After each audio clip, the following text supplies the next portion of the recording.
Hello friends, ఇక్కడ water storage కోసమని cement గాజులు వేసుకున్నారన్నమాట. కానీ ఇక్కడ ఎవరు ఉండలేరు. ఇది ఇలా ఓపెన్ ఉండడంతో ఇందులో ఒక కుక్క పిల్ల పడ్డదన్నమాట. వర్షాకాలం కాబట్టి చాలా గడ్డి పెరిగి ఈ గాజులు కనబడతలేవు.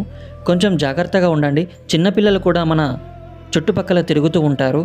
ఇలా ఓపెన్గా ఉంటే దానిపైన ఏమైనా కవర్ చేసి ఉంచండి. Thank you friends. ఈ వీడియో కనుక నచ్చితే లైక్ చేయండి.